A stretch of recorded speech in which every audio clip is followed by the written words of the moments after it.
அஸ்ஸலாமு அலைக்கும் வரஹ்மத்துல்லாஹி வபரகாத்துஹு. இந்த வீடியோ நம்ம என்ன பார்க்க போறோம்னு சொன்னா நியூ பேட்ச் இன்டெக்ஸ் ஒரு வீடியோ ஒன்று தான் இது. ஓகே, அது தினமாண்டு பேட்ச். ஓகே, இப்போ கிரேட் 9 படிச்சு கொண்டு அடுத்த வருஷம் அதாவது 2025 கிரேட் 10 படிக்க வருவீங்களே, 9ஆம் ஆண்டு படிச்சு 10ஆம் ஆண்டுக்கு வர அந்த பேட்ச். ஸோ அந்த பேட்சுக்கான கிளாஸுக்கான ஒரு இன்ட்ரடக்ஷன் வீடியோ தான் இது. சரிதானே? ஓகே, இந்த வீடியோவில் நாங்கள் என்ன பார்க்க போறோம்னு சொன்னா அந்த அந்த பேட்சுக்கு ஃபர்ஸ்ட் டைம் தியரி கிளாஸ் தானே. ஸோ எப்பவுமே நான் பேப்பர் கிளாஸ் செஞ்சு வந்தது. சரி, அப்ப தியரி கிளாஸ் ஒன்று செய்யறா அது என்ன மாதிரி செய்யறது? இந்த மாதிரி பிள்ளைகளுக்கு இப்போ புத்தகமும் மாறுற மாதிரி. ஸோ ஒரு பிரச்சனையும் இல்லை. என்ன சொல்றது, நெட்ஸை பொறுத்த வரைக்கும் சிலபஸ் மாறுறது இல்லை. நான் அதை வளமையா சொல்ற ஒரு விஷயம். நான் படிக்கல 1 3 2, நீங்க படிக்கல 1 1 11 இல்லை, அதே 1 3 2 தான். ஸோ நெட்ஸை பொறுத்த வரைக்கும் சிலபஸ் மாறுறது இல்லை. அதை நல்லா மைண்ட்ல வச்சுக்கொள்ளுங்க. சரிதானே? ஓகே, இந்த கிளாஸ் நாங்க ஒன்லைன் பிசிக்கல் ரெண்டாவும் ஸ்டார்ட் பண்றோம். ஓகே, இந்த கிளாஸ்ல நாங்க என்னென்ன செய்ய போறோம்னு சொல்லி ஒரு சின்ன ஒரு இன்ட்ரடக்ஷன் தான். சரிதானே? முதலாவது 100% கிளியரன்ஸ் தியரி. அது என்ன 100% கிளியரன்ஸ் தியரி? 100% தெளிவான தியரி எப்படி கொடுக்குற? ஏன்னா ஸோ எப்பவுமே ஸ்கூல் புத்தகத்தில் இருக்கிறது மட்டும்தான் தியரி இல்லை, அதை தாண்டி பல தியரிகள் இருக்கு. உதாரணத்துக்கு நான் நம்மளோட பேப்பர் கிளாஸ்ல ஃபர்ஸ்ட் டைம் செய்யக்குள்ள பார்த்ததாகவும் இருந்திருக்கலாம். ஒரு நேர்கோடு கிராஃபா இருந்தா ஓகே, நேர்கோடு புத்தகத்தில் ஒன்று இருக்கு, பட் நேர்கோட்டுக்குன்னு ஒரு தியரி இருக்குமா இல்லையா? ஸோ அந்த மாதிரி தியரி கிளாஸ்ல ஜாயின் ஆனவங்களுக்கு தெரியும் அது என்ன மாதிரி நான் செஞ்சேன்னு சொல்லி. ஸோ எப்பவுமே 100% தியரியை கிளியரா படிக்கணும். இந்த O லெவல் 10ஆம் ஆண்டு நீங்க படிக்கிற இந்த தியரி அதோட முடிய போறதில்லை, அது அப்படியே A லெவலுக்கு போய் கனெக்ட் ஆகும். ஸோ அந்த கனெக்ஷனோட படிக்கணும். விளங்குதா? நான் எப்பயுமே செய்யற விஷயமே தான். நீங்க தெளிவா யோசிங்கள். இப்போ நீங்க ஒரு 10ஆம் ஆண்டு படிக்கிறீங்க, O லெவல் படிக்கிறீங்க. இந்த டைம்ல ஒரு 6ஆம் ஆண்டு கேள்வி, ஒரு 5ஆம் ஆண்டு கேள்வி தூக்கி தந்தா நீங்க சிம்பிளா செஞ்சுட்டு போவீங்க. பட் அதே டைம்ல அந்த 5ஆம் ஆண்டு 6ஆம் ஆண்டு நீங்க படிக்கக்குள்ள அந்த கேள்வி கொஞ்சம் ஸ்ட்ரகிள் ஆயிருக்கு. இப்ப அது நல்லா தெளிவா செய்வீங்க. ஏன் காரணம்? அதை விட அட்வான்ஸான விஷயம் படிச்சதால இது உங்களுக்கு சிம்பிளா போயிருச்சு. கிளியரா? அதே விஷயம் தான். நான் எப்பவுமே படிக்கக்குள்ள ஸ்கூல் புத்தகத்தில் இருக்கிறத படிக்கிறது இல்லை, அதோட அட்வான்ஸா இதை நீங்க அப்படியே கொண்டு A லெவலோட கனெக்ட் பண்ணி நான் படிக்கிற வளமையான விஷயம். ஸோ A லெவல்ல நீங்க 10ஆம் ஆண்டு A லெவல் படிக்கலாம்னு எஸ் படிக்கலாம், அது விளங்குற மாதிரி விளங்கப்படுத்தணும். ஏன்னா ஸோ அதை அப்படியே விளங்கப்படுத்திட்டு இப்படி இதுக்குள்ள வரக்குள்ள இது இவ்வளவு தானே சிம்பிள் இந்த மாதிரி போயிடும். கிளியரா? அதே டைம் நாங்கள் தியரியும் 100% விளங்கின மாதிரி இருக்கும், அதை சிம்பிள் கன்செப்டா மைண்ட்ல எடுத்த மாதிரியும் இருக்கும். அதைத்தான் நாங்கள் இங்கே சொல்றது 100% கிளியரன்ஸ் தியரி. சரியா? அது வந்து வளமையான பேப்பர். அதே மாதிரி செஞ்ச தியரியை அப்ளை பண்ணணுமேனா. இப்ப ஸ்கூல் புத்தகத்துல இருக்கும் சில கேள்விகள். இப்ப நீங்க ஸ்கூல்லையும் ஸ்கூல் புத்தகத்தை தான் படிப்பீங்க, சரியா? டியூஷன்லையும் ஸ்கூல் புத்தகத்தை தான் படிப்பீங்க. அதே விஷயத்தை நான் படிப்பிச்சா வேலை இல்லை தானே. விஷயம் விளங்குதா? ஸோ எப்பவுமே நான் கொஞ்சம் டிஃப்ரெண்டா தான் படிப்பேன்.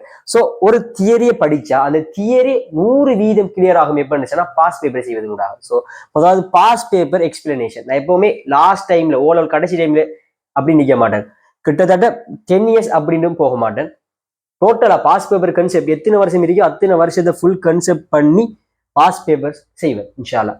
பாஸ் பேப்பரோட முடிய மாட்டேங்குது. கிளியரா? பாஸ் பேப்பரை செஞ்சுட்டு சில பொட்டன்ஷியல் பேப்பர், உதாரணத்துக்கு வடமாகாண பேப்பர், கண்டி மத்திய மாகாண பேப்பர், ஸோ அது மாதிரி Colombo royal college paper, so இதை மாதிரி மாகாண மட்ட பேப்பர் இல்லாமல் சில ஸ்கூல்ஸ் வழிய பேப்பர் இருக்கும், விசாக college paper, royal college paper. So இதை மாதிரி பேப்பர்ஸை எடுத்து அதில் இருக்கக்கூடிய கன்செப்டை நாங்கள் கிளியர் பண்ணுவோம். அதே டைம் ஸ்கூல் புத்தகத்தில் எல்லாத்துலேயும் சின்ன சின்ன கேள்வி இருக்கும், பட் ஸ்கூல் புத்தகத்திலேயும் ஒரு நல்ல ஹார்டான கேள்வி கொஞ்சம் இருக்குமே. ஸோ அதையும் நாங்கள் சாய்ஸ் பண்ணி ஃபுல் கன்செப்ட் கிளியராக செய்வோம். சரிதானே? அது செய்வது மட்டுமான்னு கேட்டா இல்லை. அதே டைம் மந்த்லி 2 எக்ஸாமும் வைப்போம். எக்ஸாம் உடனே பயப்படக்கூடாது, அதை நான் வளமையா சொல்ற விஷயம். இது எங்களோட பிசிக்கல் கிளாஸுக்காக நான் வளமையா கொடுக்குற ஒரு கார்டு. சரியா? இந்த கார்டு சிஸ்டத்தை நான் உடனே சொல்லிக்கொள்றேனே. இது வந்து ஒரு அட்டண்டன்ஸ் மார்க் பண்றது. ஸோ உங்களோட பிராங்க் பண்ணிட்டு ஒவ்வொரு நாள் டே கிளாஸுக்கு வந்தீங்கன்னு சொன்னா நாங்கள் இதை மார்க் பண்ணுவோம். இங்க உங்களோட நேம், உங்களோட இண்டெக்ஸ் நம்பர், உங்களோட கிரேட் இருக்கும், அது வேற விஷயம். இதுல பார்த்தா 1 2 3 4 5 குளம் போட்டுருவேன். மெயின் பாருங்க, முதலாவது டேட், எக்ஸாம் டேட், எக்ஸாம்ல நீங்க எடுக்கிற மார்க்ஸ், உங்களோட ரேங்க், பேரண்ட்ஸ் சிக்னேச்சர், அது என்ன எங்களோட சிக்னேச்சர் இப்படி வரும். ஸோ பேரண்ட்ஸ் மந்த்லி 2 டைம்ஸ் இந்த கார்டு என்ன செய்யணும், பார்க்க வேண்டிய நிலைமை ஏற்படும். ஸோ இதுல பிள்ளைகளுக்கு வைக்கிற ஒவ்வொரு மார்க்ஸுக்குமான இங்க காட்டப்படும். ஸோ புள்ள நாங்க தெளிவா படிச்சோம்னு சொன்னா, அதை புள்ள தெளிவா விளங்கிடுச்சுன்னு சொன்னா புள்ளையோட மார்க்ஸ் என்ன செய்யும், இதுக்கு அப்பா இன்னைக்கு போகணும் ஏன்னா. ஸோ அதை நாங்க பேரண்ட்ஸுக்கு கண்ணுக்கு முன்னாடி காட்டுவோம். எங்கள்ட்ட படிக்கிறதுனால பிள்ளைகள ரிசல்ட்ஸ் கூடுதா குறையுதாங்கிறத நாங்க லைவா காட்டுறதுக்கான ஒரு காட்டு தான் இது.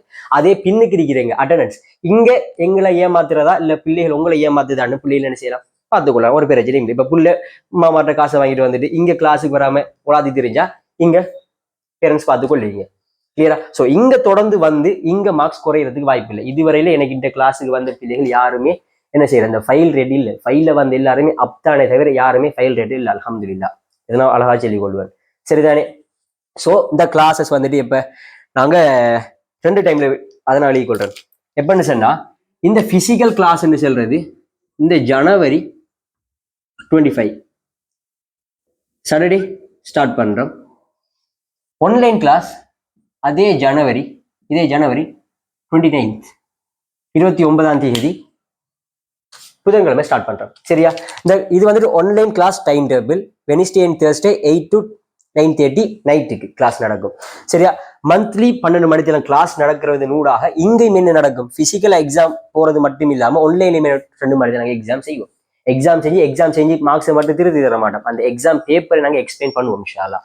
சரிதானே? அதே மாதிரி பிசிக்கல் கிளாஸ் வந்துட்டு எங்க பழமையான சேடோ அகாடமியில நாங்கள் நடக்கும் Saturday Sunday early morning 6:30 AM to 8.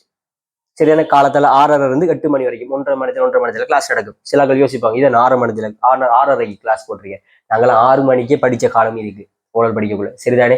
இது 6:30 தான். அழகான முறைக்கு சுபோதரித்து கிளாஸுக்கு வரலாம்.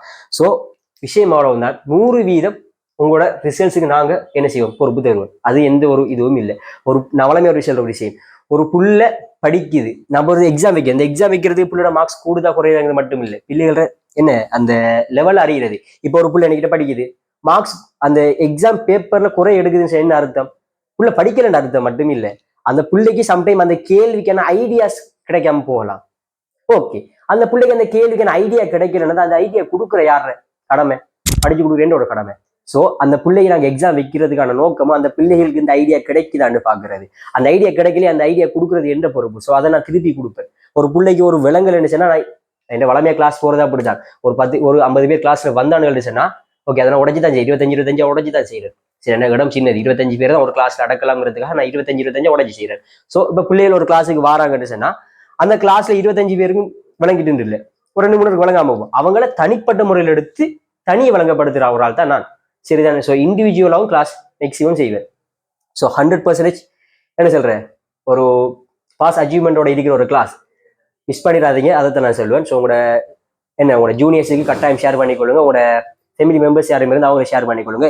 பேமெண்ட் எப்படின்னு சொன்னா டே பேமெண்ட் தான். எல்லாருமே டே பேமெண்ட் 1 ஹவருக்கு வந்துட்டு எவ்வளவு 100 rupees எடுக்கிறேன். வளமே எல்லாருக்கும் ஓப்பனா பேசுறேனே, வளமே எல்லாருமே ஹவர்ஸுக்கு 100 தான் எடுக்கிறேன். பட் நான் வந்துட்டு ஹவருக்கு 80 ரூபாய் தான் எடுக்கிறேன். அதான் வளமை. ஸோ பிசிக்கல் ஆன்லைன் பேமெண்ட் எப்படின்னு சொல்லி எங்களோட அவர்கிட்ட அட்மிட்டை பேசி கட்டுக்கொடுங்க. ஸோ 100% நாங்கள் உத்தரவாதம் தரோம் உங்களோட ரிசல்ட்ஸுக்கு இன்ஷால்லா. இது வந்து ஃபைனல் எக்ஸாம் வரைக்கும், உங்களோட ஓரல் ஃபைனல் எக்ஸாம் வரைக்கும் எங்களோட கிளாஸ் நடக்கும். எந்த ஒரு என்ன சொல்ல தடையும் இல்லாமல் கிளாஸ் இன்ஷால்லா நடக்கும். ஸோ கிளாஸில் சந்திப்போம். ஃபியா மாநிலா ஃப்ரெண்ட்ஸுக்கு ஷேர் பண்ணிக்கொள்ளுங்க.